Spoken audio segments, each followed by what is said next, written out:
காவல் கோட்டம். ஆசிரியர் சு. வெங்கடேசன். அத்தியாயம் 69. வெயில் உலர்த்தி போட்டிருந்த மண்ணில் மிச்சமிருப்பதை உறிஞ்சி எடுத்துச் செல்ல காற்று வந்தது.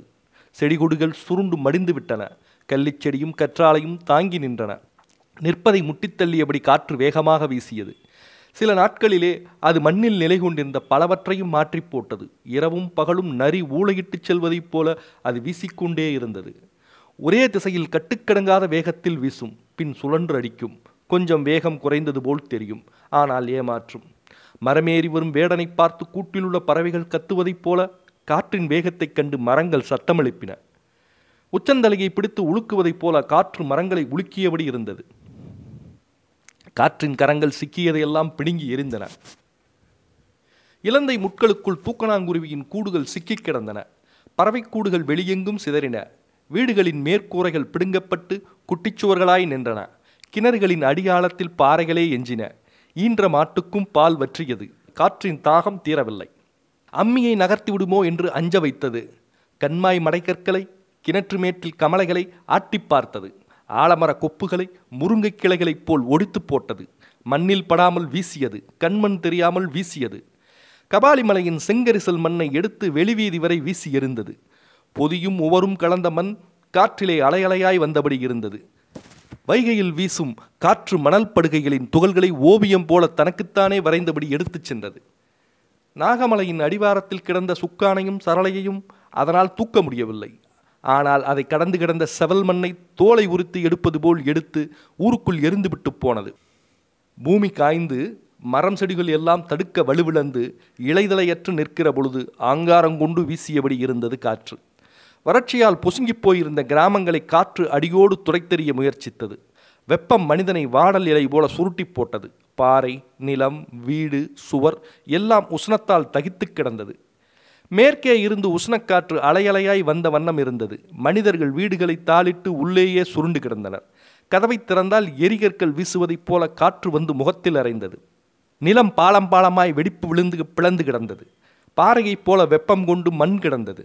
பாறை நெருப்பைப் போல கொதித்தது. மண்ணிலும் பாறையிலும் காலூன்ற முடியாத பறவைகள் பரந்த வாக்கில் மயங்கி விழுந்து செத்தன. செத்து விழுந்த பறவைகளை மொய்ப்பதற்கு எறும்புகளோ ஈக்களோ இல்லை. நடு மத்தியானத்தில் வடக்காவணி மூல வீதியில் உள்ள நல்லமுத்து செட்டியாரின் வீட்டு முன்பு சரக்கு மூடைகள் ஏற்றிய மாட்டு வண்டிகள் வந்து நின்றன. தஞ்சாவூருக்கு முதல் தடவை போய் வந்த பிறகு மறுபடியும் போய் இன்று திரும்பியுள்ளன. செட்டியார் அப்பொழுது வீட்டில் இல்லை. செய்தி கேள்விப்பட்டு சின்னக்கடை வீதியில் இருந்து மகிழ்ச்சி பொங்க வந்தார். அவரது சித்தப்பா துரைசாமி செட்டியாருக்கும் தகவல் போனது. சிறிது நேரத்தில் அவரும் வந்து சேர்ந்தார். உச்சி வெயிலில் பூரித்த முகத்தோடு வண்டிகளை சுற்றி சுற்றி வந்தனர் இருவரும். காத்தெடுக்க ஆரம்பிச்சிருச்சு. வண்டிகை வந்து சேர இன்னும் நாளாகுமோன்னு நினச்சோம். பரவாயில்லை, அதுக்குள்ளே வந்து சேர்ந்துட்டீங்க என்று வண்டிக்காரர்களை பாராட்டியபடி பக்கத்து சந்தில் இருந்த வீட்டில் பொருட்களை எல்லாம் இறக்கச் சொன்னார் நல்லமுத்து செட்டியார். உள்சந்து வீட்டு திண்ணையில் பலகையை எடுத்து போட்டு இறக்கப்படும் பொருட்களை எல்லாம் குறித்து கொள்ள தயாரானார் துரைசாமி செட்டியார். காற்று வடக்காவணி மூல வீதியில் பலம் கொண்ட மட்டும் வீசியது. நிறுத்தப்பட்டிருக்கும் வண்டியை மாட்டோடு சேர்த்து மல்லாக்க தூக்கிவிடும் வேகத்தோடு வீசியது. மூடைகளை தூக்கி கொண்டு எதிர்காட்டிலே நடந்து உள் சந்திகளில் திரும்பியபடி இருந்தனர் மூடை தூக்கிகள். செட்டியார் மறுபடியும் நிறைய வண்டிகளில் மூடைகளை கொண்டு வந்து இறக்கிக் கொண்டிருக்கிறார் என்ற செய்தி நகரில் பரவ ஆரம்பித்தது. இரவு வரை மூடைகள் இறக்கப்பட்டன. வண்டியிலிருந்து இறக்கும்போது சிந்திய தானியங்களை கூட்டி பெருக்கி எடுத்துச் செல்ல ஒரு கூட்டம் தயார் நிலையில் நின்று கொண்டிருந்தது. செட்டியார் குடும்பம் பட்டியக்கல் பதித்த உள்சந்தில் சிந்தியதை அல்ல யாரையும் அனுமதிக்கவில்லை. ஆவணி மூல வீதியில் சிந்தி மண்ணோடு மண்ணாக கிடந்தவற்றைத்தான் அள்ளிச் செல்ல அனுமதித்தனர். நள்ளிரவுக்கு பின் பேயாண்டியும் மற்ற 2 பெருசுகளும் வந்தனர். தெற்கு முற கதவுகளால் பூட்டப்பட்ட வீட்டிற்குள் சரக்குகள் அடுக்கி வைக்கப்பட்டிருந்தன. வெளித்திண்ணையில் நல்லமுத்து செட்டியாரும் துரைசாமி செட்டியாரும் அவர்களது கணக்கு பிள்ளையும் உட்கார்ந்திருந்தனர். மஞ்சள் அங்கவஸ்திரமும் சந்தன பொட்டும் சிரித்த முகமுமாக நாற்காலியில் சாய்ந்திருந்தார் நல்லமுத்து செட்டியார். கண்கள் பூரிப்பில் மிதந்தன. சரக்கு பற்றிய கணக்குகளை பார்த்து கொண்டிருந்த அவர்கள் பேயாண்டி வந்தவுடன் காவக்கூலி பற்றி பேசத் துவங்கினர். இந்த முறை போனதில் 3 பேர் பலியாகியுள்ளனர். 2 வண்டிகளும் அதிலிருந்த பொருட்களும் சூறையாடப்பட்டிருந்தன. அந்த வண்டி ஓட்டிகளும் மற்ற சிலருக்கும் வெட்டுக்காயங்கள் கடுமையாக இருந்தன. 2 நாட்களுக்கு முன்பு வரை வண்டிகள் பத்திரமாகத்தான் வந்தன. நேற்று முன்தின இரவு நத்தம் மலைப்பள்ளத்தாக்கு பகுதியில்தான் தாக்குதல் நடந்துள்ளது. காற்று பலமாக வீசியதால் வண்டிகளை ஓட்டிக்கொண்டு திட்டமிட்டபடி கீழிறங்க முடியவில்லை. மாடுகள் இழுக்க முடியாமல் திணறியதால் மலைப்பகுதியிலே இரவு தங்க வேண்டி வந்தது. திடீரென ஒரு கொள்ளைக் கூட்டம் தாக்கியது. தகுந்த பாதுகாப்போடு வண்டிகள் வந்து கொண்டிருக்கின்றன என்பதை கணித்து தாக்குதல் நிகழ்த்தப்பட்டதால் காவல்காரர்களுக்கு இழப்புகள் கடுமையாக இருந்தது. தாக்குதல் நடந்த இடம் மலைப்பகுதியாதலால் சரக்கு மூட்டைகள் எளிதில் இருட்டுக்குள் மறைந்து போயின. வெட்டுப்பட்டு விழுந்த 5 பேரில் மூவர் காவல்காரர்கள் என்பது விடிந்த பிறகுதான் தெரிந்தது. மற்றவர்கள் காயங்களுடன் திரும்பியிருந்தனர். இந்த கடும் வறட்சி காலத்தில் சிறிய பொருள் இழப்புடனும் 3 பலியுடனும் மட்டும் இவ்வளவு சரக்குகளை கொண்டு வந்து சேர்த்ததென்பது பெரிய வெற்றியாகவே கருதப்பட்டது. இறந்த 3 பேரின் குடும்பத்திற்கு பொன்மேனிக்கு பக்கத்தில் நிலம் விடுவதாகவும் 1 வருடத்திற்கு தேவையான உணவு தானியங்களை தருவதாகவும் செட்டியார் சொன்னதை பேயாண்டியும் மற்ற இருவரும் ஏற்றுக்கொண்டனர். மற்றவர்களுக்கெல்லாம் பேசப்பட்ட கூலியின் அடிப்படையிலான பொருட்கள் நாளைக்கு தாதனூருக்கு வண்டியில் அனுப்பி வைப்பதாகவும் செட்டியார் சொன்னார். கணக்கு பிள்ளை கணக்குகளை சொல்ல துரைசாமி செட்டியார் எண்ணிக்கையை சரிபார்த்தபடி இருந்தார். வீட்டுக்குள் சரக்குகள் குவிந்து கிடப்பதின் வாசனையை வெளித்திண்ணையில் கூட முகர முடியவில்லை. அவ்வளவு கச்சிதமாக கதவுகள் பூட்டப்பட்டிருந்தன. பேயாண்டியும் மற்ற இருவரும் போய் வருவதாக சொல்லி புறப்பட்டனர். தீவெட்டியை ஏந்தி பிடித்து மண்ணை சொலையில் செலுத்தபடி அந்த தெரு முழுவதும் பெண்கள் உட்கார்ந்திருந்தனர். இரவு முழுவதும் காற்று தூசியை அள்ளி வீசிக்கொண்டே இருந்தது. மறுநாள் பொழுது சாயும் நேரத்தில் கருப்பு கோயிலுக்கு செட்டியார் அனுப்பி வைத்த மாட்டு வண்டிகள் 2 வந்து சேர்ந்தன. கம்பு, சோளம், சாமை, குருதவாளி, வெள்ளக்கட்டி, பொன் என்ற சரக்கு மூடைகளில் இருந்தன. வண்டிக்காவலுக்கு போனவர்கள் மூடைகளை ஆலமரத்தடியிலிருந்து தூக்கி மந்தை கொண்டு வந்தனர். இறந்து போன 3 பேரின் குடும்பத்திற்கான மூடைகளை முதலிலே பிரித்து அவர்களின் வீட்டிற்கு கொண்டு போய் சேர்த்தனர். அதன் பின் காவலுக்கு போன மற்றவர்கள் தலைவாரியாக தங்கள் பங்கினை பிரித்து எடுத்துக்கொண்டார்கள். கருப்பு கோயிலுக்கு வண்டி நிறைய பொருட்கள் வருவதாக இருந்தால் அது நடுச்சாமத்தில் தான் இழுத்து வரப்படும் அல்லது மசமசன்னு விடுகிறதுக்கு முன்னாடி கோழு கூப்பிட வண்டிகள் வந்து சேரும். அப்படி வந்து சேருகிற வண்டிகள் பொருட்கள் இறக்கப்பட்ட பின் திரும்பி போகாது. வீட்டு விறகுக்காக நொறுக்கி எடுக்கப்பட்டுவிடும். ஆனால் அன்று பகல் பொழுதில் சரக்குகளுடன் 2 வண்டிகள் வந்ததென்பதும் சரக்குகளெல்லாம் இறக்கப்பட்ட பின் அந்த வண்டிகள் திரும்பி போவதென்பதும் அதிசயம் போல் நடந்தது. வண்டித்தடமே பதியாத பாதையை கொண்ட இந்த ஊருக்கு முதலாவதாக வந்து செல்லும் வண்டியே நம்முடையதுதானோ என்று எண்ணிக்கொண்டு வண்டியோட்டிகள் வெளியேறினர். போன முறை மூடைகள் கழுதைகளில் வந்திறங்கின. ஊர் நல்ல நாளைப் போல களைகட்டத் துவங்கியது. மூடைகளை வீட்டிற்கு தூக்கி போவதும் அங்கே வைத்து பிரிப்பதும் தானியங்களை சிந்தாமல் சிதறாமல் குதிருக்குள் போடுவதுமாக இருந்தனர். சிறுவர்கள் உற்சாகத்துடன் ஓடியாடிக் கொண்டிருந்தனர். இந்த வறட்சியான காலத்தில் இப்படி மொத்தமாக தானியங்களை பார்க்க இன்னும் எத்தனை காலம் ஆகுமோ என்று ஏக்கம் சந்தோஷத்திற்கு ஊடே குமிழ் விட்டு கொண்டிருந்தது. பெண்கள் விளக்கை ஏற்றி வைத்து தானியங்களை உலை மூடிகளில் வைத்து அள்ளி குதிருக்குள் போட்டு நிரப்பிக் கொண்டிருந்தனர். வெட்டுக்காயம் பெற்றவர்கள் சாராயம் குடித்து கிடந்ததால் செட்டியார் அனுப்பி வைத்த எண்ணெயை காலையில் குடித்து கொள்ளலாம் என்று சட்டியில் ஊட்டி தனியாக எடுத்து வைத்தனர். ஊர் மந்தையிலும் கருப்பு கோயில் ஆலமரத்தடியிலும் இரவு முழுவதும் காவலுக்கு போய் வந்த கதையை ஆண்கள் பேசிக்கொண்டே இருந்தனர். காலையில் கிடக்கப் போகும் சாமச்சோறும் குதிரைவாலி சோறும் அவர்களை தயார்படுத்தி இருந்தது. பெண்கள் தலைமுடியை அள்ளி சுருட்டி கொண்டு இரவு முழுவதும் வேலை செய்தபடி இருந்தனர். குதிரைவாலி தானியத்தை குத்தி உமி நீக்க வேண்டும். காயப்போட்டு குத்தினால் வேகமாக தொலி கலரும். ஆனால் இப்பொழுது அதற்கெல்லாம் நேரம் கிடையாது. காலையில் கஞ்சி காய்ச்சி ஆகணும். எனவே 2 பெண்களாக பொது உரலில் குத்த ஆரம்பித்தனர். ஊருக்குள் 2 இரும்பு குந்தானியும் 7-8 பெரிய உரலும் 10க்கும் மேற்பட்ட சின்ன உரலும் கிடந்தன. அவை எல்லாவற்றையும் மந்தையோரம் கொம்பூதி புளிய மரத்தின் கீழும் தெற்கு கடைசி வீட்டோரமுமாக 3 இடங்களில் போட்டு விடிய விடிய குத்தினர். குமரி பெண்கள் வேக வேகமாக குத்தி களைத்து போயினர். நடுவயது பெண்கள் நிதானமாக நீண்ட நேரம் குத்திக்கொண்டே அவர்களை சாடை பேசி வம்பு கிழித்தனர். கிழவிகள் கீழே கால் நீட்டி உட்கார்ந்து புடச்சு உரலுக்குள் போட்டபடி நின்று குத்திய எல்லோரையும் உண்டு இல்லை என்று ஆக்கி கொண்டிருந்தனர். மந்தையோரமாக உரல்களை போட்டு குத்திய கூட்டத்தில் பெரிய மனசி ஒச்சாய் கிழவிதான். அவள்தான் உலக்கையின் கைமாறுகிற வேகத்தில் வார்த்தையை மாற்றி போட்டு சபையை நடத்தி கொண்டிருந்தாள். ஏ குமரிகளா, திறங்கட்டவர்களா, வெரசா குத்துங்கடி. நீங்கள்லாம் எப்படி புருஷ வீட்டில் போய் இருக்க போறீங்களோ, அவங்க என்னைக்கு உங்களை விரட்ட போகிறாங்களோ அவங்களுக்கு தாண்டி நாங்கள் பயந்துக்கிட்டு இருக்கோம். ஏ கிழவி, அவங்க எங்களை அடித்து விரட்டுறாங்களா இல்லாட்டி நாங்கள் அவங்கள அடித்து விரட்டுறோமான்னு பாரு. நீ குத்துங்கடி. ஏ சக்களத்தியா, இப்படி வெட்டியாக பேசிக்கிட்டு இருந்தால் எப்படி? குத்துங்கடி வெரசா. நாங்கள்லாம் சடைச்சி பேத்தி ஆளுக, ஒன்றை மாதிரி வாக்கப்பட்டு வந்தவளுக இல்லை. மற்ற பிள்ளைகளை இப்படி சட்டை பண்ணிட்டு தெரியாதீங்க. நீங்கள்லாம் எங்கே போய் எப்படி சீரழிஞ்சு வரப்போறீங்களோ பார்க்கத்தானே போகிறேன். ஏ ஒழுவாடி மகளே, அவளை விட்டு குத்த விடுங்கடி. சரடு கட்டிட்டு வந்த புது பொண்ணு குத்தட்டும். நீ எதுக்கு குத்துறவ? எதுக்கு? புது பொண்ணுக்கு மட்டும் 4 கை இருக்காக்க. ஏ கிளவி, உன்னை போல எத்தனை கிளவியை பார்த்தவன் நான். பேசாமல் புடச்சு போடுவியா? இந்த நீட்டுற. ஏ மொட்டை புருஷ மகளே, ஒரு சொலவன் சொல்கிறேன் கேளு. வெறுங்குட்ட உடையக்கா கொடியை கட்டி திருவிழா பார்த்தாலாம். அந்த கொடி எங்கிட்டு போச்சுன்னு தெரியலடி. நான் சொலவன் சொல்கிறேன், நீ கேளு. சாணிச்சட்டியும் ஜருவச்சட்டியும் ஒன்றா சாட வேசுகிற கிளவி வாயில் மண்ணா. ஏண்டி ஆத்தா இம்புட்டு வெடுக்கின்றவ என்றாள் விரும்பாயி. குறவை வச்சு காது வளைக்காத ஊருக்காரிக்கு இம்பிட்டு வரசா என்றால் பக்கத்து உரலில் நின்று குத்தி கொண்டிருந்த பேச்சு. அவ்வளவுதான். உரலடி வாதங்கள் சூடு பிடித்தன. நெல்லு சோத்துக்கு வெஞ்சனம் கேட்குற ஊருக்காரடி நான், அதை மறந்துடாத. தெரியும் தெரியும், வண்ணாம்புறத்தில் சீலையை போட்டு கொக்குப்புறத்தில் அலையிறவளுக்கு தானே என்றாள் கிழவி. எங்கள் ஊர் வண்ணானை பற்றி பேசாத. சீமையில் இல்லாத துணியை கூட ஆகாச நிறத்துக்கு வெளுத்து கொடுக்கறதுல இந்த சுத்துப்பட்டியில் அவனை மிஞ்ச ஆள் கிடையாது என்றாள். ஆமாம், உங்கள் ஊர் வண்ணானையும் தெரியும், வண்ணாத்தியும் தெரியும். விடிய விளக்கமாத்த எடுத்துக்கிட்டு மந்தைக்கு வருவாளாம்ல.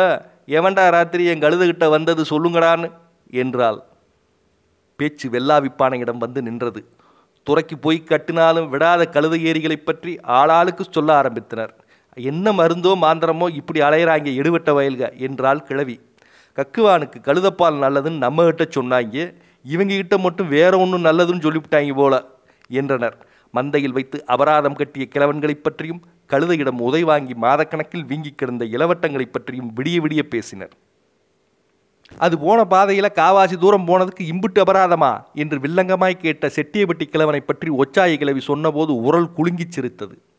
கழுதைகளின் கதையை விழாவாரியாக பேசி முடிவுக்கு வந்தனர். ஆனாலும் குத்தி புடைக்க வேண்டிய தானியங்களின் அளவு குறைவது போல் இல்லை. பேச்சு அடுத்த கொப்பிற்கு தாவ வேண்டியிருந்தது. வேறென்ன என்று இழுத்தாள் கிழவி. தெக்குத்தறி மூக்கி கதையை கேளு, கிழவி விளக்கமா சொல்லுவா என்று பக்கத்தில் இருந்த குமரிகளை தூண்டிவிட்டால் பேச்சு. குமரிகள் ஒச்சாயி கிழவியை மூக்கியின் கதையை சொல்லுமாறு நச்சரிக்க ஆரம்பித்தனர். இவளுக யாரடி எப்போ போன கதையை இப்போ வந்து கேட்கிறாளுக, உடுங்கடி வேற பேச்சு பேசுவோம் என்றாள். யாரும் விடுவது போல் இல்லை. ஒரு கட்டத்தில் குத்துவதை நிறுத்தினர். இப்போ நீ சொல்லல, ஒரே போடா போட்டுட்டு போயிடுவோம் என்று மிரட்ட ஆரம்பித்தனர். சொல்றேண்டியாத்தா சொல்கிறேன் என இழுத்து கதையை துவக்கினாள். அப்போ நான் முதல குளத்தில் வாக்கப்பட்டிருந்தேன். புருஷனை சாக கொடுக்கல, ஊர் மெச்ச வாழ்ந்தோம். அப்பத்தான் சொரக்காப்பட்டியில் பிறந்த மூக்கி முதல குளத்துக்கு வாக்கப்பட்டு வந்தா. ஊரே கூடி நல்லனா கணக்காக விருந்து வச்சு சரடு கட்டி முடித்தோம். முடிச்சா 2 நாளாச்சு, 3 நாளாச்சு, 4 நாளாச்சு.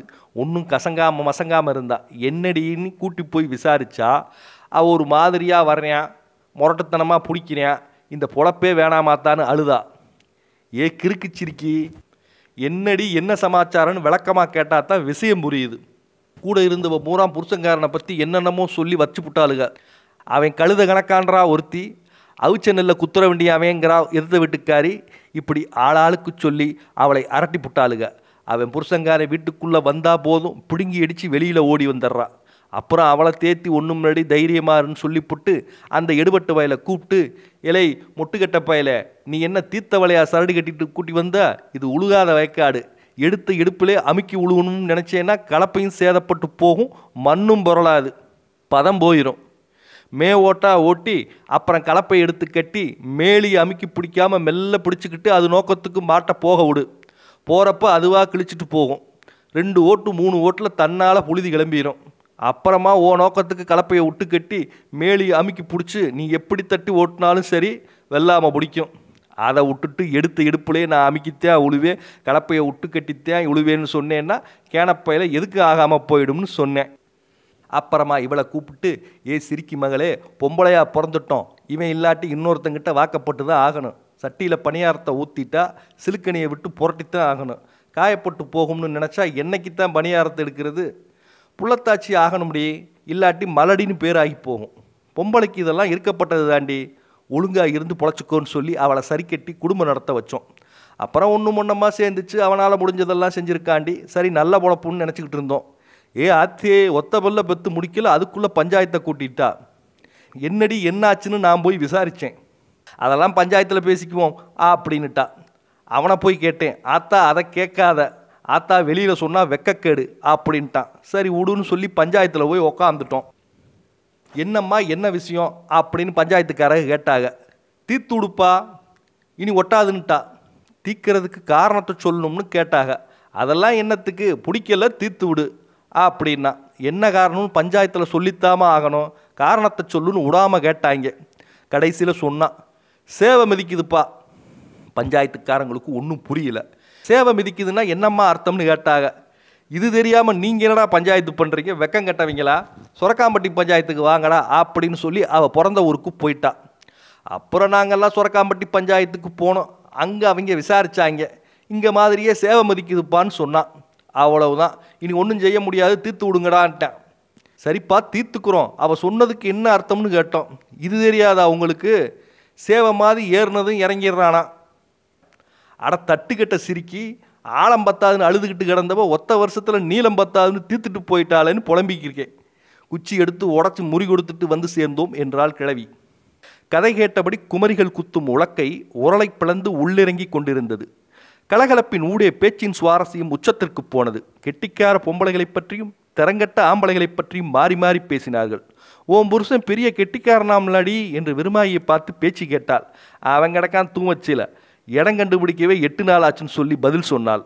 சிரிப்பின் அதிர்வொலி உரலை முட்டி நகர்த்தியது. பொம்பளையை மிஞ்சின ஆம்பளை இருக்கானாடி என்று கிழவி கேட்டபோது கூட்டம் பெருமிதத்தோடு எவனும் இல்லை என்று முடிவுக்கு போனது. ஊரின் தெற்கு கடைசி வீட்டோரம் உரலை போட்டு குத்தி புடைத்து கொண்டிருந்த கூட்டமும் கலகலப்புக்கு பஞ்சமில்லாமல் தான் இருந்தது. வெட்ட வெளியில் இருந்து பகலின் சூட்டை வாங்கி வைத்துக்கொண்டு காற்று வெக்கை குறையாமல் இரவெல்லாம் வீசியது.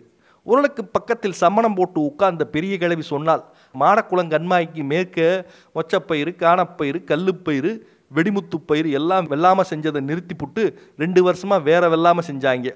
சிட்டுக்குருவிக்கு பொச்சு வெடித்த மாதிரி மாரில் பூரா பருத்தி வெடிச்சு கிடந்துச்சு. போன வருஷம் அதுவும் வெடிக்கலை, மாறு மட்டும்தான் மிச்சம். இந்த வருஷம் செடியே வளரல.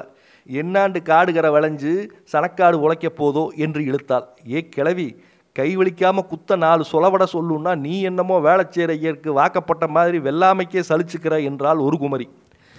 தினமும் மேலு குடிக்கிற மேனாமணிக்கைகளுக்கு நான் இதுக்கடி வருத்தப்படுறேன், மாடு கண்டெல்லாம் சாகப்போதுன்னு தான் சங்கடப்படுறேன் என்றாள். இவர்கள் பேசிக்கொண்டிருந்த போது சருவத்தில் தானியங்களோடு பேயம்மாள் வந்து கொண்டிருந்தாள். அவள் வந்தால் சொலவடைகளின் ஆடு உளி ஆட்டம் ஆரம்பமாகிவிடும். கிழவிகளுக்கு இழைக்காமல் சொலவம் சொல்லும் கெட்டிக்காரி அவள். வைத்து பிள்ளைக்காரியாக இருந்ததால் அவள் வந்ததும் நீ உரத்தில் உட்காந்து புடச்சு மட்டும் போடு என்று சொல்லி உட்கார வைத்தனர்.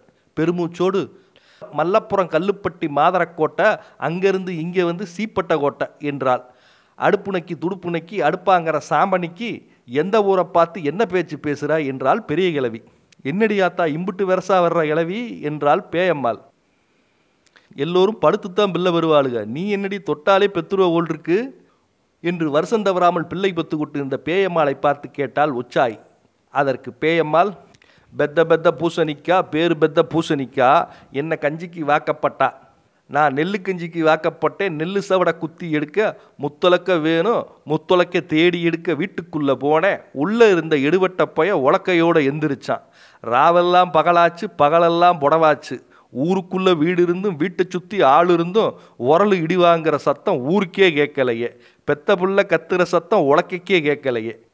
பேயம்மாள் குட்டிய வார்த்தைகள் எல்லா பக்கமும் சிரிப்புகளை சிதறவிட்டு சொலவடைகளை கிளறிவிட்டது. கால் நீட்டி உட்கார்ந்து புடைத்து கொண்டிருந்த கிழவிகள் பேயம்மாளோடு கதை போட தயாராயினர். பெண்களின் சிரிப்பும் கேலியும் சாடை பேச்சுக்குமாக இரவு ஓடிக்கொண்டிருந்தது. குத்தி முடிக்கப்பட்ட குருதவாளியை உரலுக்குள் இருந்து அள்ளி எடுத்து புடைத்து அரிசியை சிந்தாமல் சிதறாமல் முத்துக்களைப் போல சட்டியில் போட்டனர். வெளிச்சத்திற்காக உரலுக்கு பக்கத்தில் ஏற்றப்பட்ட விளக்குகள் காற்றில் அணைந்து விடாமல் இருக்க சின்னஞ்சிறுசுகள் கற்களை எடுத்து வந்து அடுக்கி அணைப்பு கொடுத்து பாதுகாத்தனர். நாய்கள் காற்றை விரட்டி விரட்டி குறைத்து கொண்டே இருந்தன. காற்று திரியில் இருந்த நெருப்பை கிள்ளி எடுத்து போனது. இரவு முழுவதும் காற்றோடு போராடிய சிறுசுகள் அதிகாலையில் கடுப்பெரிக்க கங்கு வாங்கி வந்து கொடுத்து விட்டுத்தான் தூங்கினர். கருப்பு கோயில் ஆலமரத்தடியில் படுத்து கிடந்த ஆண்களின் பேச்சு இரவு முழுவதும் சாப்பாட்டை பற்றியே நீண்டது. குருதவாளி சோத்துக்கு மீன் குழம்பு சாப்பிட்டா எவ்வளவு நல்லா இருக்கும் என்றான் தெற்கு ஓரத்தில் படுத்து கிடந்த ஆங்கன். குடிக்க தண்ணி இல்லாமல் சனக்காடை செத்து கிடக்கு, இப்போவோ எந்த குளத்துலடா மீன் பிடிப்ப என்றார் ஒரு நடுவயதுக்காரர். பேச்சுக்கு சொன்னேனப்பா, மீனை நல்லா மஞ்சட்டியில் ஓட்டு உரசி எடுத்து பட்டை வத்தல் புளியங்காய் தட்டி போட்டு 5-6 உப்பு அள்ளி போட்டு கொத்திக்க குருதவாளி சோத்தை உருட்டிக்கிட்டு அடிச்சா தாயோலி, அதுதாண்டி அமிர்தம் என்றான் ஆங்கன். விழுதொன்றில் சாய்ந்தபடி பேச்சை கேட்டு கொண்டிருந்த ஒரு பெருசு, உருட்டிக்கிட்டு சாப்பிட்றதெல்லாம் சாப்பாடாடா, சாப்பாடுனா எப்படி சாப்பிட்ணுன்னு தெரியுமா, நம்ம அமணமலை அளவு சேர்த்து குவிக்கணும், கூத்தியார் குண்டுக்கு அம்மா அளவு கறி குழம்பு இருக்கணும், அதுக்கும் இதுக்கும் பொறுத்த விட்டு நடுவில் வாய்க்கா வெட்டி கொண்டு வரணும், காவாளி மலை இருக்குவார் அது மம்பட்டியாக இருக்கணும், சும்மா சுண்ணாம்பை குழச்சி சாந்து அடைஞ்ச மாதிரி வயிற்றுக்குள்ளே அள்ளி எரியணும்டா, அதை விட்டுட்டு உருண்டையாக உருட்டி சாப்பிட்றது, பேச வந்துட்டாங்க என்றார். பேச்சு முழுவதும் சாப்பாடு பற்றியே இருந்தது. நல்ல நாளில் வேற என்னத்தை பேச? மாமா மச்சாங்களெல்லாம் காலையிலே சாப்பிட வந்திருப்பாங்க என்று வண்டிக்காவலுக்கு போனவர்கள் சாயந்தரத்திலிருந்து எல்லோரையும் கூப்பிட்டு கொண்டிருந்தனர். எங்களை கூப்பிடுறது இருக்கட்டும்பா, மாயாண்டி பெருசு போய் கூப்பிடுங்க முதல்ல என்றார் மொக்கராசு. அவரை கூப்பிடாமலாப்பா என்று சொல்லி மாயாண்டியை கூப்பிட போனார்கள். ராத்திரி முழுவதும் மாயாண்டி பெருசை ஆட்கள் மாறி மாறி கூப்பிட்டு கொண்டே இருந்தனர். விடியட்டும்டா மாப்பிள்ளைகளா என்று பதில் சொல்லியபடி இருந்தார். காற்றின் வேகத்தில் இரவு அடித்துச் செல்லப்பட்டது. மெல்லிய ஒளிரேகைகள் வானில் பரவி விரியத் துவங்கின.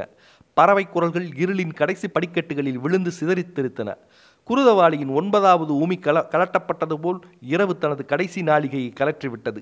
மதுரை காவலுக்கு போனவர்கள் ஒருவர் இருவராக தாதனூரை நோக்கி வந்து கொண்டிருந்தனர். இரவு முழுவதும் குத்திய உலக்கைகள் மூளையிலே சாய்ந்து விட்டன. அடுப்பில் திணைக்கப்பட்ட மாறுகள் படபடவென பற்றி எரியத் துவங்கின. சாமச்சோறும் குருதவாளிச்சோறும் ஊர் முழுவதும் மணக்க ஆரம்பித்தது. மதுரை குடிக்காவலர்களையும் செட்டியாருக்கு வண்டிக்காவலுக்கு போய்விட்ட வந்தவர்களையும் தவிர தாதனூரில் வேறு ஆண்களே இல்லை. கிராமக்காவலுக்கு போய் திரும்பியவர்களும் சரி, சொந்தஞ்சொருத்து என வந்தவர்களும் சரி, எல்லோரும் களவுக்கு ஆளுக்கு ஒரு திசையில் போய்விட்டனர். உயிர் வாழ்வதே பெரும் சவாலாக இருந்தது. நல்ல வேளை வெள்ளைக்காரன் ரயில் வண்டி கொண்டு வந்தது. களவுக்காக வடக்கே வெகு தொலைவுக்கு போய் மீண்டும் ஊருக்கு திரும்ப ரயில் வசதியாக இருந்தது. நடந்தே போவதென்றால் போய்ச் சேரவே மாதக்கணக்கில் ஆகும். பெரும்பொருளை அமுக்கிவிட்டால் அதை ஊருக்கு கொண்டு வந்து சேர்ப்பது சாமானிய வேலையல்ல. அதுவும் இந்த பஞ்சகாலத்தில் அதற்கே உயிர் பலி கொடுக்க வேண்டியிருக்கும். ஆனால் இப்போது அப்படியல்ல. ரயில் இருக்கிறது. 5-6 நாள் ஓட்டத்தில் எட்ட போயிடலாம். அந்த பக்கம் 10 நாளோ 1 மாசமோ இருந்து வேலையெல்லாம் முடிச்சுட்டு அப்புறம் திரும்பவும் ரயில் ஏறி மதுரைக்கு வர வேண்டியதுதான். வெள்ளைக்காரர்கள் காசுக்காரர்கள் தான் ரயிலை பயன்படுத்தினர். அதுவும் அவ்வப்போதுதான். அவர்களைத் தவிர மதுரையில் ரயிலில் அதிகம் போனவர்கள் தாதனூரில் இருந்தார்கள். தங்களின் ஓட்டத்திற்கு ஈடான ஒன்றாக ரயிலும் ஓடிக்கொண்டிருந்ததைக் கண்ட அவர்கள் இரும்பு பட்டையில் உருண்டோடும் அந்த கரும்புகை பிசாசை களவின் வாகனமாக மாற்றினர். இருட்டுக்கும் கருப்புக்கும் இடையே தங்களுக்கான இடத்தை ரயில் பெட்டிகளின் வழியேயும் அவர்கள் கண்டடைந்தனர். ரயில் பற்றிய பயம் ஊரெங்கும் பரவி கிடக்க பயமற்ற களவு ரயிலேறிச் சென்றது. கரும்புகையை கக்கியபடி வந்து நின்ற வண்டிகளில் இருந்து இறங்கி புகையினூடே நுழைந்து எங்கோ மறைகிற அவர்கள் சில நாட்களோ வாரங்களோ கழிய மீண்டும் புகையினூடே நின்று கொண்டிருக்கும் வண்டியில் வந்து ஏறுகின்றனர். கன்னமிடப்பட்டு விட்ட சுவரின் தூசி 3ஆம் வகுப்பு பெட்டியில் எந்நேரமும் படிந்து கிடந்தது. பெரும் சத்தத்தோடு ரயில் மதுரை வந்து சேரும் போதெல்லாம் சத்தமில்லாமல் அவர்கள் தாதனூர் வந்து திரும்புகின்றனர். மீண்டும் மணி எடுத்து பச்சை கொடி காட்டும் பொழுது தண்டவாள மதுரை வைகை பாலத்தை கடந்து மதுரையை விட்டு வடக்கே போவது ரயில் மட்டுமல்ல. கலெக்டரின் உத்தரவின் பேரில் அன்றைய கூட்டத்திற்கு வரவேண்டியவர்கள் ஒவ்வொருவராக வந்து கொண்டிருந்தனர். காலை நேர வெயில்பட்டு மின்னியபடி சாரட்டு வண்டிகள் வந்து நின்றன. அரண்மனையின் மைய மண்டபத்தில் கலெக்டரின் அறையில்தான் கூட்டத்திற்கான ஏற்பாடு செய்யப்பட்டிருந்தது. இவ்வளவு அதிகாரிகள் எதற்காக கூடுகிறார்கள், என்ன முடிவெடுக்கப் போகிறார்கள் என்ற யோசனையுடனும் இம்முறை கூட்டத்திற்கு பின் என்ன பூதம் கிளம்பப் போகிறதோ என்ற பயத்துடனும் தலைமை ஏட்டுக்கள் இருவரும் இருந்தனர். முகப்பு வாசலில் நின்று கொண்டு வருகிறவர்களை சல்யூட் எடுத்து வரவேற்ற அவர்கள் ஒருவித பயத்துடனே இருந்தனர். கோபாலையருக்கு உதறல் எடுத்தது. தன் மீது கொடுக்கப்பட்டுள்ள புகாரின் அடிப்படையில் இந்த கூட்டத்தில் ஏதாவது நடவடிக்கை எடுக்கப்படுமோ என்ற சந்தேகம் அவருக்கு. பொதுவாக நகர குடிக்காவலை அரசு சட்டவிரோதம் என்று அறிவித்த பின்னரும் பழைய நிலையில் துளியும் மாற்றமில்லை என்பதும் டிஎஸ்பி ஓம்பட் கொலை செய்யப்பட்டதும் இன்றைய கூட்டத்திற்கான காரணமாக இருக்கும் என அவர்கள் யூகித்தனர். ஆனாலும் யூகம் எவ்வளவு தூரம் சரியாக இருக்குமோ என்று புலம்பியபடி இருந்தனர். நகராட்சி சேர்மன், நிர்வாக அதிகாரி, நீதிபதிகள், காவல்துறை எஸ்பி வில்சன் ஆகியோர் வந்து சேர்ந்தனர். கலெக்டர் வில்லியம் காரே வந்தவுடன் கூட்டம் துவங்கியது. மாவட்டத்தின் நீர்ப்பாசன ஏற்பாடுகள், கடும் வறட்சியால் உருவாகியுள்ள சூழ்நிலை, மக்களின் இடப்பெயர்வு, புதிய புதிய நோய்கள் பரவி வருவது என விவாதத்திற்கான குறிப்புகள் இருந்தன. நீர்ப்பாசன துணை பொறியாளர் ஏ மார்க்கம் நீர்ப்பாசன பணிகள் சம்பந்தப்பட்ட அறிக்கையினை முன்வைத்தார். இம்மாவட்டத்தில் இப்பொழுது உள்ள நீர்ப்பாசன வசதிகள் அனைத்தும் ஏற்கனவே ஆட்சி செய்த சுதேசி மன்னர்களால் உருவாக்கப்பட்டவையே. பிரிட்டிஷ் ஆட்சிக்கு பின் புதிய அமைப்புகள் ஏதும் உருவாக்கப்படவில்லை. ஒரு சில பழுதுபார்ப்பு பணிகளை மட்டுமே செய்துள்ளோம். இம்மாவட்டத்தின் நீர் தேவையானது வைகை நதியை மட்டுமே முழுமையாக நம்பியிருக்கிறது. ஆனால் வைகையில் மழைக்காலங்களில் கூட விவசாயத்திற்கான தேவைகளை பூர்த்தி செய்யும் அளவிற்கு நீர் வருவதில்லை. வைகையின் குறுக்கே சிறிய பெரிய தடுப்பணைகள் எதுவும் கட்டப்படாத நிலையே உள்ளது. வைகை நதியிலிருந்து முதன்மையாக நீர் பெறும் கண்மாய்கள் மாடக்குளம் கண்மாய், தென்கால் கண்மாய், பார்ப்பான்குளம் கண்மாய், வண்டியூர் கண்மாய், வடகரை மற்றும் தென்கரை கண்மாய்கள் ஆகும். இவை அனைத்தும் மதுரை தாலுகாவிற்குள் தான் இருக்கின்றன. மற்றவை மானாவாரி கண்மாய்களே. நமது மாவட்டத்தில் தாலுகாக்களின் அடிப்படையில் எத்தனை கண்மாய்கள் உள்ளன, அவற்றினால் பாசனத்திற்கு எவ்வளவு நீர் அளிக்கப்படுகிறது, இந்த பகுதிகளில் விழும் சராசரி மழையளவு என்ன என்ற புள்ளி விவரங்களை இந்த அறிக்கையின் இறுதிப் பகுதியில் இணைத்துள்ளேன். இம்மாவட்ட விவசாயமானது வைகை நதியை மட்டுமே நம்பியுள்ளது. ஆனால் வைகையை இப்பொழுது உள்ளதை விட அதிக நீர்வரத்துள்ள நதியாக மாற்றினால்தான் இப்பகுதி விவசாயத்தில் முன்னேற்றத்தை ஏற்படுத்த முடியும் என்று முடிவு செய்து திருவாங்கூர் நாட்டில் ஓடும் பெரியாறு நீரை வைகை நதிக்கு திருப்பி விடுகின்ற திட்டம் உருவாக்கப்பட்டது. திருவாங்கூர் சமஸ்தானத்திற்கு உட்பட்ட மலைப்பகுதிகளில் 3 வற்றாத நதிகள் ஓடி மேற்கு கடலில் வீணாக கலக்கின்றன. வைகை உருவாகும் மலைப்பகுதிகளுக்கு சற்று உயரத்தில் ஓடும் இந்த நதிகளின் குறுக்கே தடுப்புகளை உருவாக்கி அல்லது அணைகளை கட்டி கிழக்கு பக்கம், அதாவது கூடலூர் வழியாக திசை திருப்பி சுருளி நதியுடன் சேர்த்துவிட்டால் அது வைகையில் வந்து கலந்துவிடும். பின்னர் மேற்கு கடலில் பயனற்று கலக்கும் தண்ணீர் இம்மாவட்டத்தின் உயிர்நாடியாக மாறும். இவ்வகை திட்டத்தை நடைமுறைப்படுத்த 2 நூற்றாண்டாக முயற்சி எடுக்கப்பட்டுள்ளது. 1798 ராமநாதபுரம் சமஸ்தான வல்லுநர் முத்து இருளப்ப பிள்ளை பெரியாற்று தண்ணீரை கம்பம் பள்ளத்தாக்கிற்கு திருப்பி விடுவதற்காக ஆய்வு செய்துள்ளதை நாம் அறிகிறோம். அதன் பின்னர் பிரிட்டிஷ் அரசு சில முயற்சிகள் எடுத்துள்ளது. ஆனால் முக்கியமாக 1807 மதுரை கலெக்டர் பெரிஸ் வைகை நதி நீரை பெருக்க திருவாங்கூர் மலைப்பகுதியில் ஏதாவது செய்ய இயலுமா என கண்டறிய அவரதே அடர்ந்த காடுகளுக்குள் பல நாட்கள் சென்று ஆய்வு செய்துள்ளார். ஆனால் கடுமையான காய்ச்சல் கண்டதால் மாவட்ட பொறியாளர் கேப்டன் கால்ட்ரூவெல்லிடம் இந்த பணியை ஒப்படைத்துவிட்டு வந்துவிட்டார். ஆனால் கேப்டனோ அவசரமாக பார்வையிட்டு திரும்பி வந்து இந்த திட்டத்தை நடைமுறைப்படுத்த இயலாது என அறிக்கை கொடுத்து விட்டார். அதன் பின் 1837 வரை எதுவும் செய்யப்படவில்லை. அதன் பின்னர் கர்னல் பேபர் துவக்கிய முயற்சிகளும் கைவிடப்பட்டன. பின்னர் 1861 பெரியார் திட்டம் என்று அறியப்படும் இத்திட்டத்தை கேப்டன் ரீவ்ஸ் கவனத்திற்கு கொண்டு வந்தார். அவர் அளித்த பரிந்துரைகள் சரியானதா என்பதை மதிப்பீடு செய்ய மாவட்ட நிர்வாக பொறியாளர் கேப்டன் பேனே அந்த பகுதிக்கு சில வாரங்கள் அனுப்பப்பட்டார். அதன் பின் கேப்டன் பேனேயும் கேப்டன் ரிவல்ஸும் கலந்தாய்வு நடத்தி சில பொது முடிவுகளுக்கு வந்து கீழ்கண்ட ஆலோசனைகளை அரசுக்கு அனுப்பினர். இதில் முன்மொழியப்பட்டுள்ள வேலைகள் 2 வகைகளில் பரிசீலிக்கப்படுகின்றன. பெரியாற்று பள்ளத்தாக்கில் நீரின் போக்கினை தடுத்து பிரம்மாண்டமான அணை கட்டப்பட வேண்டும். அப்பொழுது மிக பரந்த அளவில் ஏரி உருவாகும். அதிலிருந்து குறிப்பிட்ட உயரத்திற்கு மேல் நிரம்புகின்ற தண்ணீர் வெளியேறி செல்ல அனுமதிக்கப்படும். வெளியேற்றப்படும் தண்ணீர் சுருளி ஆற்றிற்கு திறந்துவிடப்படும். தண்ணீரின் அளவு 1 மணி நேரத்திற்கு 7,50,000 கியூபிக் யார்ட்ஸுக்கு மேல் இருக்கக்கூடாது. நீர்பிடிப்பு பகுதியில் ஒரு வருடத்திற்கு 79 அங்குலத்திற்கு குறையாமல் மழை இருக்கும். இந்த திட்டத்தினால் ஏற்கனவே விவசாயத்திற்கு உள்ள நிலங்களுக்கு மேலாக 1,49,000 ஏக்கர் நிலங்களில் விளைவிக்க வாய்ப்புள்ளது. இத்திட்டத்திற்கு மொத்தம் ரூபாய் 17,49,000 செலவு பிடிக்கும். பழுதுபார்த்தல் மற்றும் மேலாண்மை செலவிற்கு வருடத்திற்கு ரூபாய் 50,000 ஆகும். இத்திட்டத்தினால் அதிகமாகும் நில வருமானத்தினால் கிடைக்கும் நிகர லாபம் வருடத்திற்கு 5 லட்சமாக இருக்கும் என்று குறிப்பிட்டிருந்தனர். மேற்குறிப்பிட்ட திட்ட நகல் சம்பந்தமாக மேலும் தெளிவும் விளக்கமும் அரசாங்கத்திற்கு தேவைப்பட்டால் கேப்டன் சுமித், கேப்டன் பென்னிகுக் இருவரிடமும் இப்பணி மீண்டும் ஒப்படைக்கப்பட்டது. பின்னர் அதிலிருந்து கொஞ்சம் மாறுபட்ட திட்ட மதிப்பீடு மற்றும் செயல்முறை சம்பந்தமாக கேப்டன் பென்னிகுக் அளித்த திட்டத்தினை அரசாங்கம் ஏற்றுக்கொண்டுள்ளது. அதன்படி கேப்டன் பென்னிகுக் தனது பணியினை துவக்கி நடத்தி வருகிறார். அடர்ந்த காட்டுப்பகுதியில் கொடிய விலங்குகளுக்கு நடுவில் பிரம்மாண்டமான தடுப்பணை கட்டுகிற மிகச் சவால் மிகுந்த வேளையில் பென்னிகுக் தலைமையிலான பொறியாளர்கள் ஈடுபட்டுள்ளனர். அணை கட்டுவதற்கு தேவையான பூர்வாங்க தயாரிப்பு பணிகள் இப்பொழுதுதான் துவங்கி நடந்து வருகின்றது. தனது நீண்ட அறிக்கையினை புள்ளி விவர இணைப்புடன் முடித்திருந்தார். அடுத்ததாக காவல்துறை சம்பந்தப்பட்ட குறிப்புகள் எடுத்துக்கொள்ளப்பட்டது. காவல்துறை சம்பந்தமாக அரசு எடுத்த 2 முயற்சிகளும் தோல்வியில் முடிந்துள்ள பின்னணியில்தான் இந்த கூட்டம் நடைபெறுகிறது. ஓம்பட் கொலை செய்யப்பட்டவுடன் துப்பாக்கி போலீசாரின் குதிரை ரோந்துப்படி நிறுத்தப்பட்டு விட்டது. துப்பாக்கி போலீசார் இரவில் வருவதில்லை என்ற செய்தி பரவியதைத் தொடர்ந்து தீவெட்டி கொள்ளையர்களின் செயல்கள் நாளுக்கு நாள் அதிகரித்தன. அதேபோல் ஓம்பட் கொலைக்கு காரணமான செம்பூரான்கள் யாரையும் இதுவரை கைது செய்ய முடியவில்லை. அவர்களின் குடியிருப்பு பகுதி எது என்பது பற்றியோ அவர்களின் நடமாட்டம் பற்றியோ எந்த உண்மையான செய்தியும் போலீஸ் டிபார்ட்மெண்டால் சேகரிக்க முடியவில்லை. பழைய ஆவணங்களின் அடிப்படையில் செம்பூரான்களின் எண்ணிக்கையை மட்டும் தோராயமாக அனுமானிக்க முடிகிறது. மற்றபடி அவர்களை பற்றிய தடயங்கள் ஏதும் போலீசாரின் கையில் இல்லை. அதேபோல் நகர குடிக்காவல் சட்டவிரோதமானது என அரசு அறிவித்தும் பழைய நிலைமையில் எந்த மாற்றமும் ஏற்படவில்லை. குடிக்காவலர்கள் வழக்கம்போல் தங்கள் பணிகளை ஆற்றுகின்றனர். அவர்களுக்கான காவக்கூடிய மக்கள் எப்பொழுதும் போல் கொடுத்து வருகின்றனர். அரசின் முடிவு காகிதத்தில் மட்டுமே இருந்தது. இந்த பின்னணியில் புதிய நடவடிக்கைகளை பற்றி அவர்கள் ஆலோசித்தனர். ஏற்கனவே இருக்கும் குடிக்காவல் முறையை ஒழிப்பதில் முதல்நிலை வெற்றியாவது நாம் பெற வேண்டும் என்பதில் கலெக்டரும் எஸ்பியும் உறுதியாக இருந்தனர். அதற்கான முறையில் எடுக்கப்பட வேண்டிய முடிவுகளை பற்றி ஆலோசனைகள் கேட்கப்பட்டன. நடைமுறையில் இருக்கும் குடிக்காவல் முறையின் பலம் திருடு போன பொருட்களை அந்த காவல்காரன் தான் பொறுப்பு, அவன்தான் அதை திரும்ப ஒப்படைக்க வேண்டும் என்பது. ஆனால் நமது போலீஸ் முறையில் திருடு போன பொருள் சம்பந்தமாக புகார் மனு எழுதி வாங்கி அதன் பின் அது சம்பந்தமாக வழக்கு நடத்தி கோர்ட் போதிய ஆதாரம் இருக்கிறது என கருதினால் ஒரு குற்றவாளிக்கு தண்டனை கொடுக்கிறது.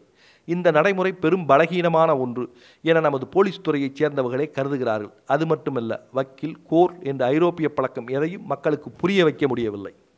இந்த நடைமுறைகளை புரிந்து கொண்ட நகரின் ஒரு சில செல்வந்தர்கள் கூட திருடு போன பொருட்களுக்கான உத்தரவாதம் இந்த போலீஸ் முறையில் இல்லாத போது இதைவிட சிறந்த முறையான குடிக்காவல் முறையே இருக்கலாமே என்று கருதுகின்றனர்.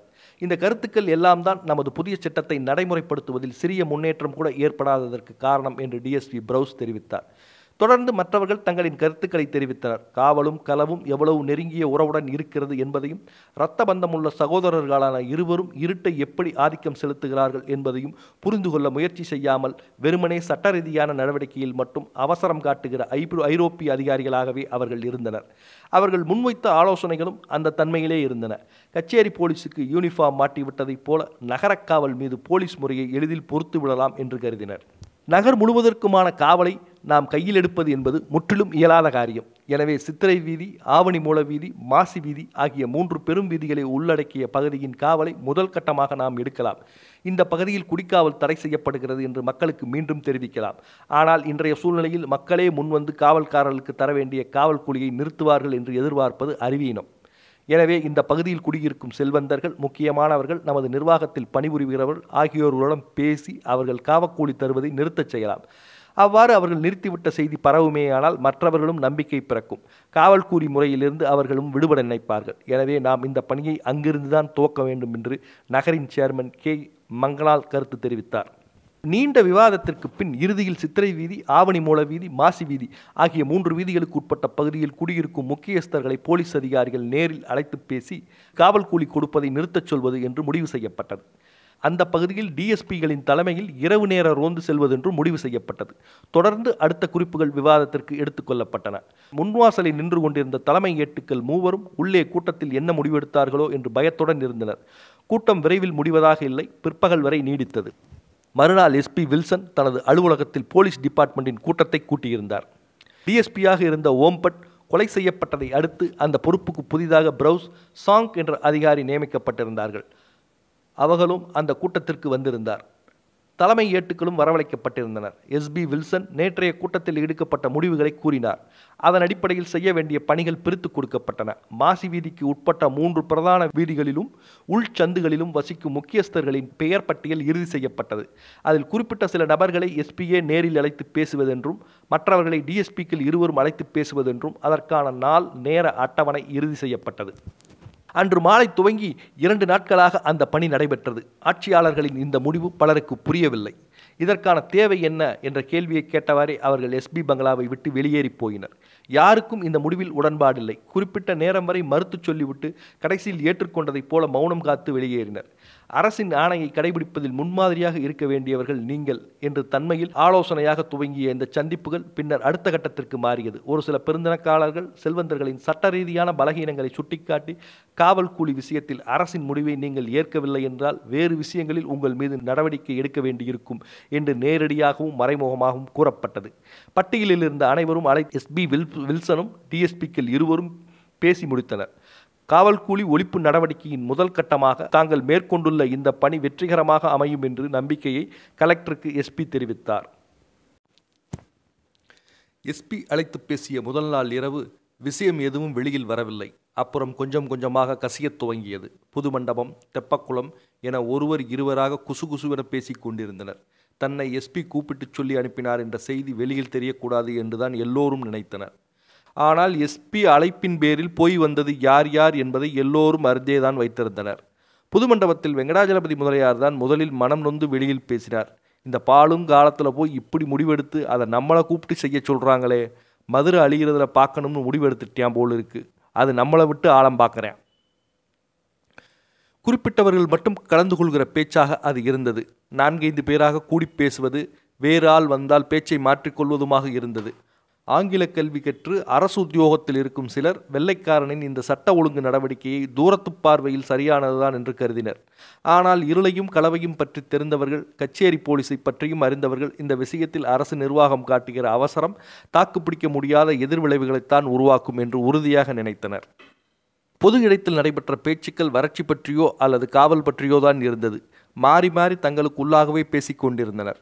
காவக்காரர்கள் யாரிடமும் இது பற்றி யாரும் பேசவில்லை. எனவே முதல் வாரம் முழுவதும் காவக்காரர்கள் யாருக்கும் இது பற்றிய விஷயம் தெரியவில்லை. வழக்கம்போல் இரவு அவரவர் தெருவுக்கு காவலுக்கு போய்விட்டு விடிந்ததும் ஊர் போய் சேர்ந்தனர். நல்லமுத்து செட்டியாரின் வீட்டு திண்ணையில் ராமானவுடன் கூடுகிற கூட்டம் ஒரு வாரமாக கூடவில்லை. செட்டியாரும் திண்ணையில் உட்காருவதில்லை. குறிப்பிட்ட நேரத்திற்கு பின் கதவை மூடிவிட்டு உள்ளே போய்விடுகிறார். பேயாண்டி காவல் தெருக்களுக்குள் போகும்போது நல்லமுத்து செட்டியாரின் வீட்டு திண்ணையில் இரவில் ஆட்கள் யாரும் இருப்பதில்லை என்பதை கவனித்தபடியே தான் போய்கொண்டிருந்தான். ஆனால் அதை தாண்டி ஏன் என்று அவன் யோசிக்கவில்லை. அன்று நள்ளிரவுக்கு மேல் ராமாயண சாவடிக்கு வந்த விருமாண்டி காசுக்காரங்கெல்லாம் காவக்கூலி கொடுக்கக்கூடாதுன்னு வெள்ளைக்காரன் உத்தரவு போட்டிருக்கானாம். அதை இவங்களும் ஆகட்டும்னு கேட்டுக்கிட்டு வந்திருக்காங்களாம் என்று புது மண்டபத்தில் சிவராஜ பிள்ளை ரகசியமாக சொன்னதாக சொன்னான்.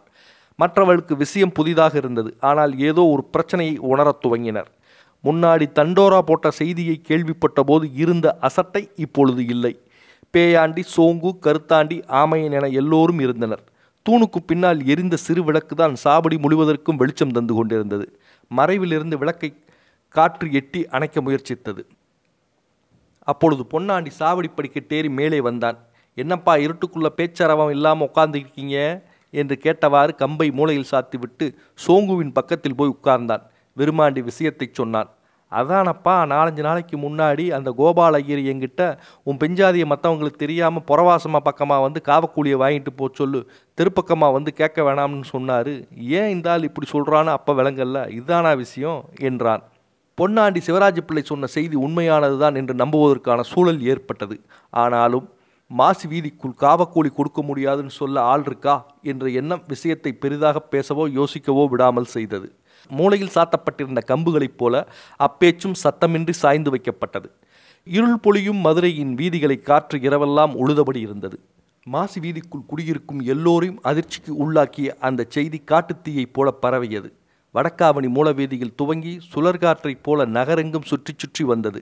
இரவானவுடன் புதுமண்டபத்திலோ சாவிடையிலோ தெப்பக்குளத்திலோ வந்து உட்காரும் பெருசுகள் மூலம் பேசி பரவுகிற வரை கூட அந்த செய்தி காத்திருக்கவில்லை. அது இரவை விட வேகமாக எல்லோரையும் சென்றடைந்தது.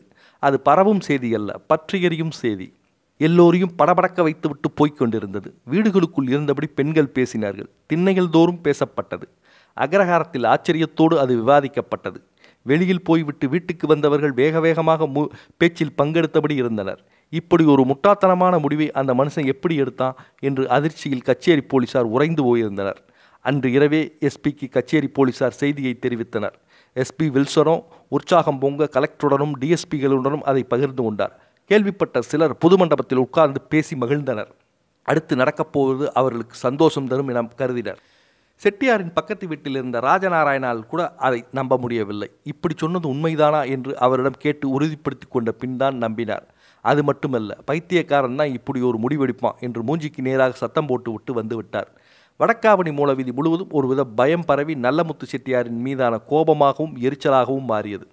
வசை சொற்கள் வந்து காதில் விழுந்தபடி இருந்தன. அவர் எல்லாவற்றையும் சகித்து கொண்டார். இந்த வறட்சியான காலத்தில் பொருட்களை பதுக்கி வைத்து விற்பதற்கு எதிராக சட்டப்படியான நடவடிக்கையை நாங்கள் எடுக்க நேரிடும் என்று வெள்ளைக்காரன் கூப்பிட்டு எச்சரித்து அனுப்பியிருக்கிறான். அப்படி இருக்கும்பொழுது அவர் என்ன செய்ய முடியும் என்று அவர்கள் கேட்டனர்.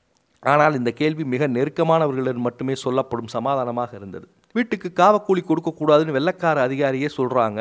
அதனால் வீட்டுக்கு காவக்கூலியை இனிமேல் தரமாட்டேன். தோட்டத்துக்கான காவக்கூலியும் கடைக்கான காவக்கூலியையும் வழக்கம் போல் அங்கேயே வாங்கிட்டு போ என்று காவக்கூலி கேட்க வந்த பேயாண்டியின் மனைவியிடம் நல்லமுத்து செட்டியார் சொல்லி அனுப்பிய செய்திதான் அது. ஆனால் எல்லோரையும் விட 4 நாட்களுக்கு முன்னதாகவே அவர் அதிர்ச்சிக்கு உள்ளாகியிருந்தார் என்பது மிக நெருக்கமானவர்களுக்கு மட்டும்தான் தெரியும். கால மாற்றத்தின் புதிய அனுபவங்கள் நகரம் பெற்று கொண்டு வருகிறது. ஒரு பக்கம் வளர்ச்சியால் உலர்ந்து போயிருக்கும் இக்கோயில் மாநகரம் எரிகற்களால் வீசப்படும் பொழுதுகளை பகலென சந்தித்து கொண்டிருக்கிறது. இன்னொரு பக்கம் காலங்காலமாய் இருந்து வந்த காவல் ஏற்பாட்டினை நிராகரிக்கும் முதல் குரல் வடக்காவணி மூலவீதியிலிருந்து எதிரொலித்ததை கேட்டுக்கொண்டிருக்கிறது. அதிகாரம் நகர்த்தும் காய்களின் ஊடே காலம் தனது பழைய நினைவுகளை பலியிட்டபடியே உடன் ஓடி வருகிறது. தலைமுறை தலைமுறையாய் வண்டி சக்கரங்கள் உருண்டோடி கொண்டிருந்த மங்கம்மாள் சாலை இழுத்து மூடப்பட்டதைப் போல பேயாண்டியின் மனைவிக்கு பதில் சொல்லிவிட்டு கதவை இழுத்து மூடும் பொழுது நெடுங்காலம் இருந்து வந்த காவல் முறையை ஒழிப்பதற்கான முதல் முயற்சியை அதிகாரம் செய்துள்ளது. ஆனால் மூடப்பட்ட மங்கம்மாள் சாலை இன்று வரை தனக்கான விலையை கேட்டுக்கொண்டே இருக்கிறது. அது நினைவின் வழியே அழியாத்தடமாக மதுரைக்குள் கிடைக்கிறது. மெட்டல் பரப்பி புதிய சாலையை போட முடிந்த வெள்ளையர்களால் பழைய சாலையை மதுரையிடமிருந்து துண்டிக்க முடியவில்லை. மதுரை வாசிகளின் மனங்களில் இருக்கும் செம்பூரான்களை குற்றவாளிகளாக்க முடியவில்லை. அழிக்க முடியாத மங்கம்மாளின் சாலை அவர்களின் அதிகாரத்தை உறுத்தி கொண்டே இருக்கிறது. அழிந்து போன மங்கம்மாளின் சாலை செம்பூரான்களை இயக்கிக் கொண்டே இருக்கிறது. வெள்ளையர்கள் வெற்றி பெறுகிற பொழுதெல்லாம் தோல்வியும் அடைகிறார்கள். அழிவை மட்டுமே வெற்றியின் அடையாளமாக கருதுபவர்கள் தங்களது தோல்விகளை அழிக்க முடியாமல் விட்டுவிட்டு செல்கிறார்கள். புதிய வெற்றிகளை பெறுவதற்காக வெறிகொண்டு மீண்டும் அளிக்கிறார்கள். இம்மாநகரின் வேர்கள் முழுவதையும் தோண்டி அழிக்க வேண்டிய தேவை வெள்ளையர்களுக்கு இருக்கிறது. அதனால் தான் ஒவ்வொன்றாக வெட்டி கொண்டே வருகிறார்கள். வேர்களே இல்லாத நகரங்களைத்தான் தங்களது நகரமாக அவர்களால் உணர முடிகிறது. அதன் நடுவில் ஆணிவேர் பாய்ச்சி உறிஞ்சிக்கொள்ள எளிதாக இருக்குமென கருதுகிறார்கள். இந்த நகரத்தை தனது நிர்வாகத்தின் உள்ளங்கையில் தாங்கள் நினைப்பது போல் பொருத்த வேண்டுமென்றால் இதன் அடிப்பிடிமானங்கள் முழுவதும் அறுக்கப்பட வேண்டும்.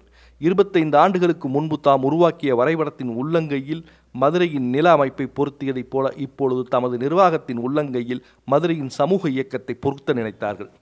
மண்ணுக்குள் புதையுண்டு கிடக்கும் இப்புறதான நகரத்தின் வேர்கள் எங்கோ ஓடி மறைந்துள்ளன. இன்றுள்ள இந்நகரம் எழுப்பப்படும் முன்பே எரிக்கப்பட்டது. எரிக்கப்படுவதற்கு முன்பே சிறப்பாக எழுப்பப்பட்டிருந்தது. இதன் வேர் நெருப்புக்கும் சாம்பலுக்கும் இடையில் ஊடுருவி கிடக்கிறது. அழிவை சுற்றி சுற்றியே பின்னி கிடக்கிறது. ஆனாலும் அழியாமல் இருக்கிறது. அடுத்த 2 நாட்கள் இரவை கெடுக்க மதுரை பெரும்பாடுபட்டது. என்ன நடக்குமோ என்று ஊகங்கள் அவர்களின் கற்பனைக்கு தக்கபாடு அமைந்தன. இரவு முழுவதும் பலர் பேசியே கழித்தனர். டிஎஸ்பி பிரவுஸ் தலைமையிலான போலீஸ் படை இரவு நேரங்களில் நகருக்குள் ரோந்து வருவதாக பலரும் பேசினர். காவல்காரர்கள் வழக்கம்போல் 2 இரவும் தங்கள் பணிகளை செய்தனர். காவல் தெருக்களில் கைக்கம்புகளால் இரவை தட்டி எழுப்பி நடந்து கொண்டிருந்தனர். இராமாயண சாவடியிலும் செல்லத்தம்மன் கோவில் செக்கடியிலும் இருந்துவிட்டு தாதனூர் திரும்பினர். அவர்களிடம் நல்லமுத்து செட்டியார் சம்பந்தமாக பேசிய யாருக்கும் எந்த பதிலும் கிடைக்கவில்லை. காவக்காரர்கள் அதை கண்டுகொள்ளவே இல்லை. பேயாண்டி வழக்கம்போல் நல்லமுத்து செட்டியாரின் வீட்டை கடந்துதான் 2 நாள் இரவிலும் போய்கொண்டிருந்தான். காவக்காரர்களிடமிருந்து எந்த சமிக்கையோ கோபமான பதிலோ நகரவாசிகள் யாருக்கும் கிடைக்கவில்லை. ஒருவேளை கருத்தையன் காலத்திலிருந்து தாதனூர்காரர்களுக்கு மிக நெருக்கமாக செட்டியாரின் குடும்பம் இருந்ததால் எதிர் நடவடிக்கைக்கு தயக்கம் இருக்கிறதோ என்று சந்தேகம் ஒரு சிலருக்கு உருவானது. ஆனாலும் அது அபத்தமான சந்தேகம் என்று அவர்களே பேசிக்கொண்டனர். 3 இரவும் 2 பகலும் சென்று விட்டன. எஸ்பியும் கலெக்டரும் மிக நல்ல அறிகுறியை உணர்ந்தனர்.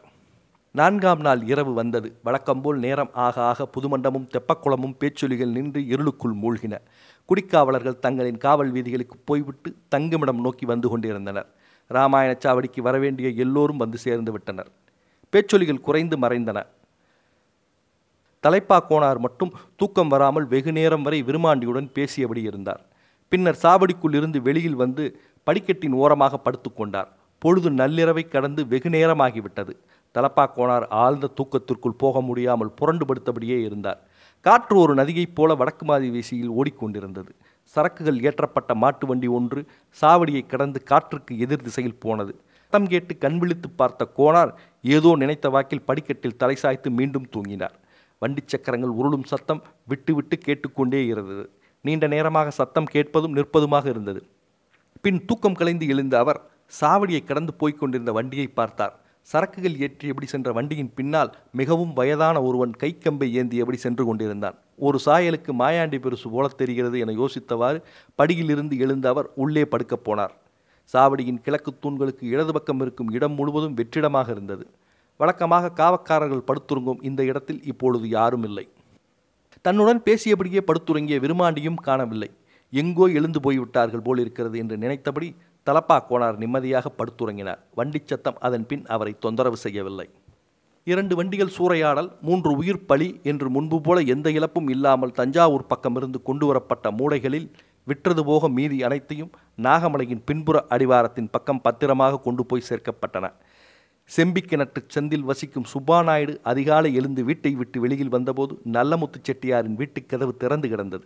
அதிர்ந்து போன அவர் செய்தியை காற்றை கிழித்த வாக்கில் தூக்கி வீசினார். நல்லமுத்து செட்டியார் குடும்பம் பதறி எடுத்துக்கொண்டு ஓடி வந்து பார்த்தது. அவர்கள் வருவதற்கு முன்பே பலரும் உள்ளே வந்து பார்த்து கொண்டிருந்தனர். செட்டியார் மனைவி கீழே விழுந்து புரண்டு அழுதாள். மற்றவர்கள் அந்த அம்மாளை பிடித்து தேற்ற முயன்றனர். செட்டியார் நிலைகுழுந்து நின்றிருந்தார். நகரத்தின் முக்கியஸ்தர்கள் பலரும் செய்தி கேள்விப்பட்டு வந்தனர். திண்ணையின் ஓரத்தில் உயிரற்ற பொருள் போல் செட்டியார் சாய்ந்தார். பலரும் வீட்டை விட்டு எழுந்து வாசலுக்கு வருவதற்குள் செய்தி வீட்டிற்குள் போய் சேர்ந்தது. சித்திரை வீதி, ஆவணி வீதி, மாசி வீதி என 3 வீதிகளும் இந்த அதிகாலையில் மக்களின் பேச்சொலிகளால் நிரம்பின. ஆளாளுக்கு ஒன்றை பேசியபடி இருந்தனர். சிந்திய தானியங்களை கூட எடுக்க விடாதவர்களுக்கு இப்போது அந்த அறையில் சிந்திய தானியங்கள் மட்டுமே மிஞ்சி இருக்கிறது என்றனர். இந்த வறட்சி காலத்தில் இந்த இழப்பை கணக்கு பார்த்தால் செட்டியார் குடும்பம் இதை சரிக்கட்ட முடியாது என்றனர். இத்தனை மூடை தானியங்களை வைத்திருக்கிற ஒருவருக்கு நேருகிற இழப்பில் எல்லோரும் சந்தோஷிப்பதற்கு இடம் இருக்கிறது.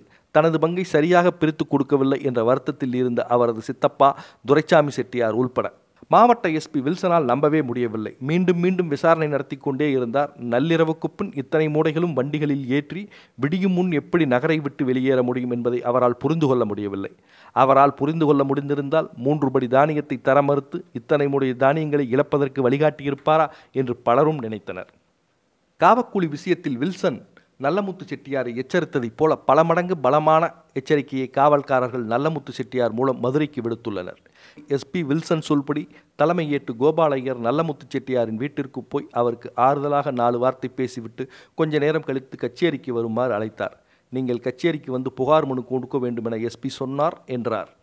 நல்லமுத்து செட்டியாருக்கு வந்த ஆத்திரத்துக்கு அளவே இல்லை. அப்படி ஒரு பெரும் கத்தலோடு கோபால ஐயரின் கையை பிடித்து வீட்டு திண்ணை வரை தரத்தரவன இழுத்து வந்தார். உங்கள் பேச்சை கேட்டு நடுத்தருவில் நிற்கிறேன் என்று சத்தம் போட்டு கத்தி கோபால ஐயரை விரட்டினார். சுற்றியிருந்த பெரிய மனிதர்கள் யாரும் எதுவும் பேசவில்லை. கோபால ஐயர் தலையை தொங்க போட்ட வாக்கில் வெளியேறி போனார். செட்டியார் ஆத்திரத்தையும் கோபத்தையும் தனித்து கொண்டு நிதானத்துக்கு வர நெடுநேரமானது. அதன் பின் தாதனூருக்கு ஆள் அனுப்புவதற்கு பொருத்தமானவரை பற்றி யோசிக்கலானார்.